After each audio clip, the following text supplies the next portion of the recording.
La véritable histoire de l'Empire ottoman. C'est un sujet que vous m'avez suggéré d'aborder suite à ma vidéo sur la traite barbaresque. C'est un documentaire qui est sorti il y a quelques jours de cela et dans ce documentaire, j'évoquais le désir que j'avais d'aborder un documentaire spécifiquement consacré à l'Empire ottoman. Et nous y sommes aujourd'hui. Bienvenue sur ma chaîne YouTube, je suis Xavier Makanta, je suis un passionné d'histoire et non un historien, et je suis à côté de cela un jeune auteur qui a publié en 2024 le roman Au-delà des ombres, qui m'a permis de passer sur la chaîne de télé TV5 Monde, le Journal d'Afrique, pour le présenter. Alors j'ai constaté quelque chose sur la chaîne, merci à vous parce que maintenant je suis à 3500 abonnés au moment où je tourne cette vidéo. Et merci à vous pour votre engagement, pour les commentaires, pour les likes, les partages. Si vous pouvez continuer à diffuser ce travail qui me permettrait par la suite de pouvoir vivre de mes passions et de mon art, à savoir l'écriture, la vidéo, parce que je fais aussi de la réalisation, l'histoire, toutes ces choses. J'ai remarqué que les derniers sujets que j'ai abordés qui concernaient les traites et l'esclavage ont eu un énorme succès, à savoir le premier documentaire que j'ai sorti qui était sur la traite arabo-musulmane qui a comptabilisé à peu près 25 000 vues, la traite intra-africaine où on a fait 3 000 vues et la traite barbaresque qui est à l'heure actuelle où je tourne la vidéo à 24 000 vues. Donc étant donné que je suis un auteur indépendant, vous m'avez donné l'envie d'écrire un essai qui s'appelle Atlas des traites humaines et de l'esclavage. Donc ce serait un essai qui traite différentes périodes de l'histoire de l'humanité durant laquelle il y a eu une forme d'esclavage. Si vous êtes intéressé par ce type d'essai, n'hésitez pas à me le dire dans les commentaires. Et si vous avez des idées sur ce que je pourrais apporter comme thème dans cet essai, je suis preneur. Alors, je suis pas je suis pas un grand écrivain, en tout cas pas pour le moment. Donc je pense faire un essai d'à peu près 200 pages qui récapitulerait les différentes traites qu'il y a eu dans l'histoire et ça nous permettrait de comprendre et de réaliser combien ça a eu un impact sur l'humanité depuis l'Antiquité jusqu'aujourd'hui. Il faut savoir que l'histoire de l'Empire ottoman va commencer d'une façon très modeste. Elle ne naît pas avec des rois ni avec les palais et les beaux monuments qu'il y a actuellement dans la ville d'Istanbul. D'ailleurs, je ne me suis jamais rendu en Turquie, mais j'y pense, j'aimerais bien faire un petit voyage là-bas parce que ça a l'air très riche culturellement parlant, au niveau de la langue, au niveau des monuments et tout un tas de choses, et surtout qu'il y a une histoire liée directement à l'Empire ottoman. L'Empire ottoman, au départ, c'est juste un petit groupe de guerriers installés en Anatolie au début des années 1300. Leur chef s'appelle Osman, il ne possède qu'un minuscule territoire et à cette époque la région est un vrai puzzle. Il y a des petits états turcs, un empire byzantin très affaibli et des zones où personne ne contrôle vraiment rien. C'est là que les Ottomans vont saisir leur chance. Ils avancent petit à petit, profitent du vide laissé par les anciens pouvoirs, ils unissent, ils organisent et ils gagnent la confiance de ceux qu'ils gouvernent. Leur première grande victoire, c'est la prise de Boursa en 1326. Ah, d'ailleurs, on m'a dit de faire des efforts sur la prononciation. Peut-être que c'est pas encore ça, donc n'hésitez pas à me le dire dans les commentaires. Mais normalement, on dit bourse. À partir de ce moment-là, ils ne sont plus nomades, mais ils deviennent un vrai État. Ce qui fait leur force, c'est leur manière de gérer les gens. Quand ils conquièrent un territoire, ils ne forcent pas les populations à changer de culture. Ils intègrent, ils laissent les communautés vivre selon leurs règles et tant qu'elles restent loyales. Et ça, pour un empire, c'est un atout énorme. Oran puis Mourad, les Ottomans, s'agrandissent au fur et à mesure. Ils traversent les Dardanelles, ils arrivent en Europe, ils s'installent en 1354 à Gallipoli. C'est un tournant puisque pour la première fois, une puissance musulmane s'ancre durablement dans les Balkans. Et surtout, ils vont créer une armée d'élite qu'on appelle les janissaires. Ce sont des soldats entraînés dès l'enfance qui sont très disciplinés et très redoutés par les adversaires. Donc en quelques décennies, l'Empire ottoman passe d'un petit groupe isolé à une puissance qui commence vraiment à faire trembler ses voisins. Pourtant, ce n'est que le début, car au loin, une ville d'une très grande envergure, les attend, c'est la ville de Constantinople. Après Osman, ce sont deux sultans qui vont vraiment lancer la machine ottomane. Donc j'en ai parlé précédemment, Orhan et Mourad. C'est sous eux que tout va s'accélérer et que l'Empire ottoman va davantage prendre de la puissance. Comme je l'ai dit, la première victoire, c'était la prise de Boursa en 1326, et c'est cette ville d'ailleurs qui deviendra leur capitale.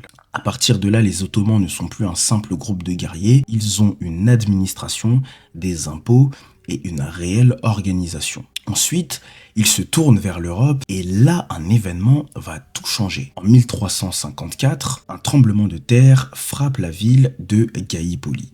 Les murs tombent, les Ottomans en profitent, ils s'installent et ça, c'est un moment historique. Pour la première fois, ils mettent un pied en Europe. À partir de là, tout s'enchaîne. Sous Mourad I, les Ottomans avancent vite, ils prennent Andrinople, Erdiné en 1365. Cette ville devient même la nouvelle capitale ottomane. C'est stratégique, elle ouvre toute la route des Balkans. Puis enfin vont commencer les grandes batailles. En 1371, à la bataille de Maritsa, les forces chrétiennes sont écrasées. En 1389, au Kosovo, les Ottomans remportent une victoire clé. Cette bataille marque profondément l'histoire des Balkans. Après Mourad, c'est Bayezid Ier qui arrive au pouvoir. On le surnomme l'éclair parce qu'il frappe très vite. En 1396, il bat une grande croisade européenne à Nicopolis, sur les bords du Danube. Et là, l'Europe comprend que les Ottomans ne sont plus un petit empire lointain. Ils sont une superpuissance. Ce qui explique une telle réussite, c'est pas seulement l'armée, mais les Ottomans gagnent aussi parce qu'ils savent intégrer. Quand ils conquièrent un territoire, ils laissent les élites locales en place, ils n'obligent pas tout le monde à changer de religion, ils utilisent ce qui existe déjà. Ça évite les révoltes et ça leur permet d'avancer encore plus vite. En une génération, ils vont donc contrôler une grande partie des Balkans. Ils prennent ville après ville sans s'effondrer et sans reculer. J'avais parlé dans la première partie de Constantinople, c'est ensuite qu'on va vraiment voir l'entrée de la ville de Constantinople dans l'histoire de l'Empire ottoman avec le sultan Mehmed II. En 1451, un jeune sultan du nom de Mehmed II arrive au pouvoir sur l'Empire ottoman. Il n'a que 19 ans, mais il a une obsession: prendre possession de la ville de Constantinople, la plus grande ville du monde chrétien. Cette ville, c'est un symbole, mais c'est aussi une forteresse presque impossible à prendre. Depuis plus de 1000 ans, elle résiste à toutes les attaques. Mais Mehmed n'est pas un sultan comme les autres, il est stratège, patient et surtout, il croit que sa mission fondamentale, c'est de rentrer dans l'histoire. En 2 ans, il prépare tout, il construit une énorme forteresse sur le Bosphore, Rumeli Hisari, pour couper les renforts. Il réorganise son armée et surtout, il investit dans quelque chose de nouveau pour l'époque, l'artillerie lourde. L'ingénieur hongrois, Urban, fabrique pour lui un canon gigantesque, un canon capable de briser les murailles que tout le monde pensait indestructibles. C'est une réelle révolution militaire. Le 6 avril 1453, le siège commence. Les Ottomans encerclent la ville, ils tirent jour et nuit, les murailles tremblent, les Byzantins réparent comme ils peuvent. Commandant de la défense se nomme Constantine XI, paléologue. Il sait qu'il n'a presque aucune chance, l'Empire byzantin n'est plus qu'une ville et quelques villages, mais il va essayer de se battre jusqu'au bout pour préserver la ville de Constantinople. Mehmed utilise une stratégie qui surprend tout le monde. Il fait tirer ses navires sur la terre ferme pour contourner la chaîne qui bloque l'entrée du port, la Corne d'Or. Une manœuvre totalement inattendue, les défenseurs ne s'y attendaient pas du tout. Et c'est alors que le 29 mai 1454, à l'aube, que l'assaut final va commencer. Les janissaires avancent, les murailles cèdent et la ville de Constantinople va donc céder. Constantinople devient donc Istanbul. Mehmed reçoit le surnom du conquérant. Alors pourquoi la prise de Constantinople a-t-elle changé la face du monde et fait de l'Empire ottoman un empire aussi légendaire? Parce qu'en réalité, en 1453, Il s'agit là d'un basculement total historique. La chute de Constantinople choque littéralement l'Europe. Les routes terrestres vers l'Asie deviennent dangereuses et c'est ce choc qui pousse les royaumes européens à chercher de nouvelles routes maritimes. Sans 1453, il n'y a pas de Christophe Colomb, par exemple. La deuxième raison, c'est que c'est le début d'un empire immense. Istanbul devient la capitale d'un empire qui va durer plus de 450 ans. Une capitale cosmopolite, riche et puissante. Le troisième point, c'est que l'artillerie utilisée par Mehmed II change complètement l'histoire des guerres. Alors que les hommes avaient l'habitude de s'affronter avec des épées, Mehmed va employer les grands moyens, et ce qui va faire que les grandes murailles médiévales ne serviront plus à rien. Et c'est l'arrivée d'un nouveau monde militaire. C'est pour ça que l'Empire ottoman, il est aussi important dans l'histoire. La quatrième des raisons, c'est qu'il y a un centre religieux qui bascule totalement. Le plus grand bastion orthodoxe passe sous domination ottomane. Le christianisme orthodoxe doit donc complètement se réorganiser. Et la cinquième des raisons, c'est que l'islam gagne une ville clé. Istanbul devient l'une des grandes capitales du monde musulman. Quand Mehmed entre dans la ville, il aurait dit Constantinople est la clé du monde. Mais ça, c'est une légende. Si vous avez des sources réelles d'historiens qui ont dit ceci, je vous invite à me le dire en commentaire. Après Mehmed II, l'empire continue de grandir, mais c'est sous un autre sultan que tout va réellement exploser. Ce sultan, c'est donc Suleiman, qui est souvent appelé Suleiman le Magnifique. En turc, on l'appelle Kanuni, le législateur. En Europe, on l'appelle Suleiman le Magnifique. Suleiman arrive au pouvoir en 1520 à l'âge de 26 ans. Et pendant 46 ans, il va complètement transformer l'Empire sur plusieurs points. Premièrement, militairement, Suleiman le Magnifique est imbattable. À son arrivée, il prend Belgrade en 1521, puis l'île de Rhodes en 1522. Deux positions stratégiques qui ouvrent les Balkans et la mer Méditerranée. Puis vient la victoire impressionnante, Mohacs en 1526. En quelques heures, l'armée hongroise est balayée. Cette défaite ouvre aux Ottomans la porte de l'Europe centrale. Suleiman se retrouve même aux portes de Vienne en 1529. Il ne prend pas la ville, mais il montre à l'Europe que son empire est devenu l'un des plus puissants du monde. Ensuite, sur les mers, l'Empire ottoman sous Suleiman le Magnifique va dominer. Avec l'aide de son amiral Barbaros Eydin Pacha, Suleiman contrôle une grande partie de la Méditerranée. En 1538, à la bataille de Preveza, la flotte ottomane écrase la Sainte Ligue. Pendant des décennies, personne ne peut rivaliser avec Suleiman le Magnifique. À l'intérieur du pays, il construit un empire stable. La force de Suleiman ne vient pas seulement du point de vue militaire, mais il vient avec sa manière d'organiser l'État. Il réforme les lois, clarifie les textes, protège les minorités religieuses et améliore le système administratif. Il développe aussi les infrastructures, ponts, mosquées, écoles, routes. Beaucoup de ses œuvres sont signées par son architecte préféré, Mimar Sinan, considéré comme le Michel-Ange ottoman. Et Suleiman le Magnifique va aussi vivre une histoire d'amour qui marque la culture de l'Empire. Suleiman le Magnifique épouse Hurrem. C'est une femme d'origine ruthène. C'est rare pour un sultan d'épouser officiellement une concubine. Leur relation influence la politique du palais. Cette histoire donnera naissance plus tard à toute la légende du harem. Alors pourquoi cette période est l'âge d'or de l'Empire ottoman? Parce que tout fonctionne en même temps. L'armée, la marine, l'administration, la culture, l'économie, la diplomatie et même la religion. L'Empire est riche, stable, respecté, parfois craint. C'est même la première puissance du monde méditerranéen. Suleiman le Magnifique va malheureusement mourir en 1556. En pleine campagne militaire, il laisse un empire immense. Un empire qui malheureusement au fur et à mesure va commencer à ralentir, mais dont l'influence durera encore pendant plusieurs siècles. Si l'Empire ottoman a duré plus de 600 ans, ce n'est pas seulement grâce à la guerre, c'est surtout parce qu'il avait un système simple, efficace et souvent plus moderne que celui de ses voisins. Et il repose sur 3 piliers: l'administration, la gestion des peuples et une armée d'élite unique au monde. Au centre du pouvoir, il y a le sultan, mais il ne dirige pas seul. Il est entouré d'un conseil appelé le divan. C'est un peu le gouvernement de l'empire. On y trouve le grand vizir, l'équivalent du premier ministre actuellement, les chefs militaires, les responsables financiers. Le grand vizir a souvent plus de travail que le sultan lui-même.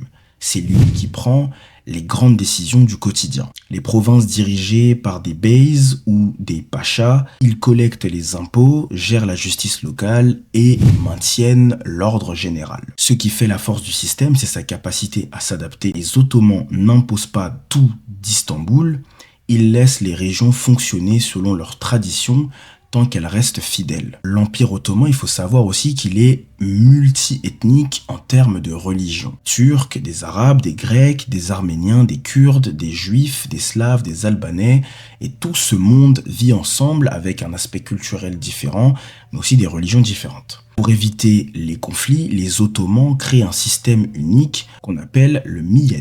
Un millet, c'est une communauté religieuse qui gère ses écoles, ses tribunaux, ses taxes internes et ses affaires familiales. Les musulmans ont leurs lois, les chrétiens la leur et les juifs également. Résultat, moins de révoltes, plus de stabilité et un empire qui tient malgré sa diversité ethnique et religieux. Ce modèle sera étudié par plusieurs empires européens plus tard dans l'histoire. Le troisième plan, donc c'est le plan militaire, les janissaires dont on a parlé au début de ce documentaire. Cœur militaire de l'empire, ce sont les janissaires, une unité créée au XIVe siècle. À l'origine, ils sont recrutés grâce au système du Devshirme, des garçons chrétiens pris jeunes dans les Balkans, élevés dans la culture ottomane, entraînés comme des réels soldats d'élite. Mais alors pourquoi eux et pas d'autres? Parce qu'ils sont liés à aucune autre famille riche, ils n'ont pas de réseau, pas de clan, ils dépendent uniquement du sultan et donc forcément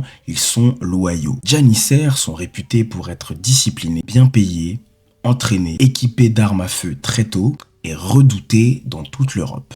Pendant plusieurs siècles d'ailleurs, ce sont les meilleurs soldats du monde. C'est en ça que l'Empire ottoman est historique et si légendaire.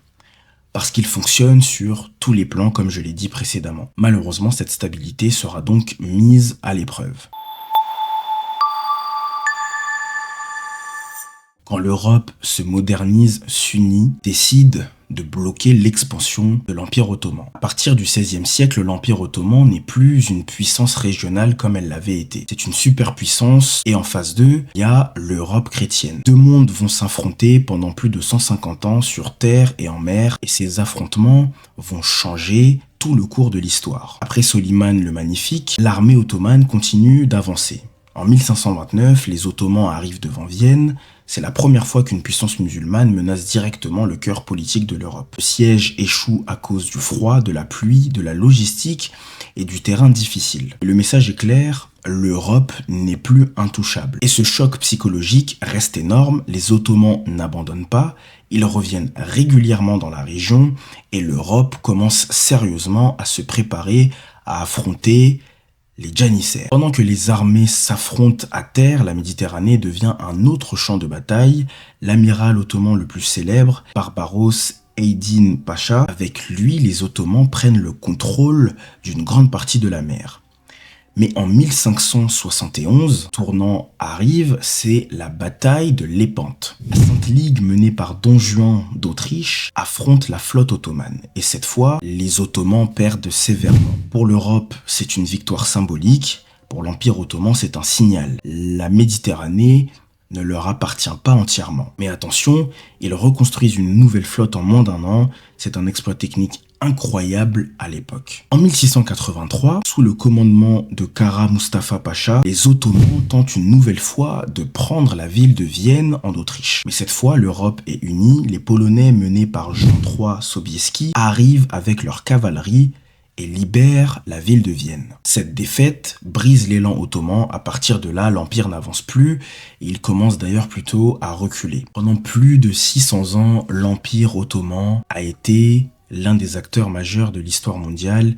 Il naît d'un petit groupe de guerriers en Anatolie et il a fini par contrôler des régions immenses, des Balkans à l'Égypte, de la mer Noire à l'Algérie, du Moyen-Orient à la Hongrie. Il conquit Constantinople en 1453, il a défié l'Europe pendant des siècles, dominé la Méditerranée, il a été l'un des empires tolérants et les plus organisés de l'époque. Son administration était solide, ses armées étaient redoutables, sa culture influençait l'art, la cuisine, l'architecture et même le commerce mondial. Comme tous les empires quasiment, il a connu son temps fort et ensuite, malheureusement, son déclin.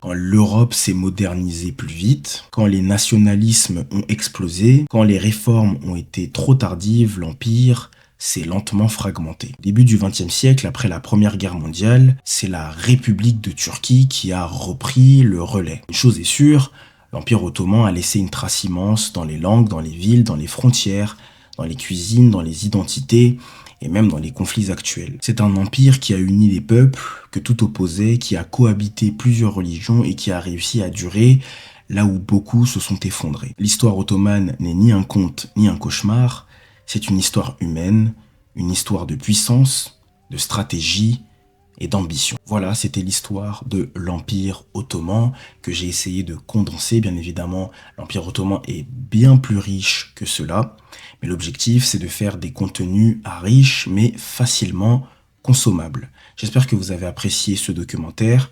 N'hésitez pas à vous abonner, à partager, à liker. Et dites-moi du coup dans les commentaires si vous pensez que c'est une bonne idée de commencer à écrire un essai. Atlas des traites et de l'esclavage, un essai qui nous permettrait de comprendre depuis l'Antiquité jusqu'à aujourd'hui comment les êtres humains n'ont pas cessé de pratiquer l'esclavage et comment il est même présent aujourd'hui dans certaines sociétés actuelles. C'est un livre qui sera certainement publié en auto-édition, mais cela dépend encore de vos avis et de ce que vous pensez de cet essai et si vous avez aussi des choses à me suggérer en ce qui concerne ce bouquin que j'écrirai tout seul et que je publierai tout seul via Amazon. Je vous dis à la prochaine pour un prochain documentaire.